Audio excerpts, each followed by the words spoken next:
Assalamu alaikum wa rahmatullahi wa barakatuhu, brothers and sisters. Summary class, Na Tum wonder words. Let's see an example. Kataba means to write. When the words of 2-3 fatha are attached with these Na Tum members, the last letters harka will be replaced with jazm or sukun. Let's see here. Katabtu, I wrote. Katabta, you wrote.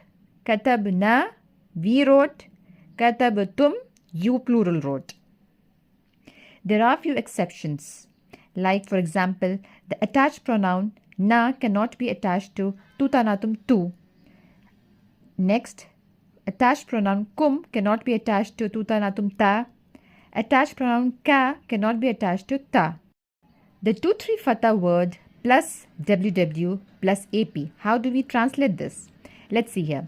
Khalaqtahu.